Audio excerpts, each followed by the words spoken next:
এই যে এখন খেলা শুরু হয়ে গেছে, বিশ্বকাপ খেলা, এই খেলাকে কেন্দ্র করে কত লক্ষ লক্ষ কোটি কোটি টাকা আমরা অপচয় করতেছি। এগুলিকে আল্লাহর দরবারে হিসাব দিতে হবে না? আল্লাহ তো বলে দিয়েছেন, আম্মা মান সাকুলাত মাওয়াজিনহু ফাহুয়া ফি ঈশাতির রাদিয়া। আপনার নেক আমল যদি ভারী হয় তাহলে আপনি জান্নাতে যাইতে পারবেন, যদি হালকা হয়ে যায়, বদ আমল ভারী হয়ে যায়। এই যে লক্ষ লক্ষ টাকা, গতকালকে দেখলাম এক মুরব্বী, দাড়ি আছে, দাড়ি সাদা, মেয়েদের দিয়ে লাল করে রাখছে, 7.5 কিলোমিটার লম্বা জার্মানি দেশের পতাকা। সে তার জমিন বেচা, মানুষ জমিন কিনতে পারে না, 1 শতক জমির দাম কসবা 1 কোটি টাকা। নিজের জমিন বেচা, কেমন পাগলের পাগল, নিজের জমিন বেচছে এত বিশাল বড় একটা পতাকা সে টাঙ্গাইছে। কি লাভ হলো বলেন দেখি? 1 মাস পরে তো সব শেষ। এই যে একটা হুজুগে বাঙালি আমাদেরকে এখন খেলার মধ্যে ডুবাই দিছে।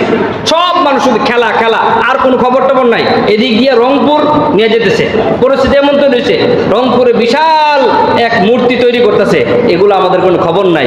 শিক্ষা কারিকুলামে ছোট ছোট মাসুম বাচ্চারা যারা প্রাইমারি স্কুলে পড়বে তাদেরকে গান শেখানোর জন্য 60,000 শিক্ষক নিয়োগ দেওয়া হবে গান শেখানোর জন্য। বাংলাদেশে 60,000 গায়ক আছে কিনা আমার জানা নেই। তাহলে কই থেকে আনবে এগুলো? তো ইন্ডিয়া থেকে আনবে, অন্য কোনো দেশ থেকে আনবে। এই যে পরিস্থিতি, আমাদেরকে একটা খেলার মধ্যে ঢুকাই দিয়া দেখবেন অনেক কিছু বাস্তবায়ন করে ফেলবে, আমাদের কোনো খবরই থাকবে না।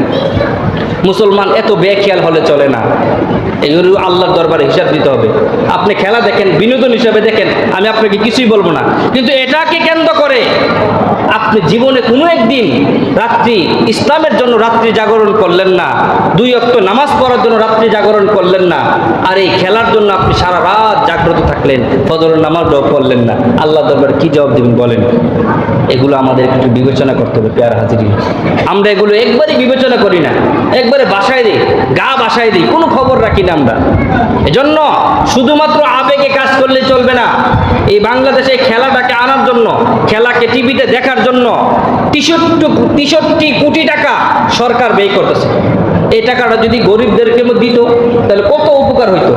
মানুষকে একটু খেলা দেখাইবে, 1 মাস খেলা দেখাইবে, 63 কোটি টাকা শুধুমাত্র খেলাটা বাংলাদেশে দেখবে, এজন্য 63 কোটি টাকা দেওয়া লাগতেছে।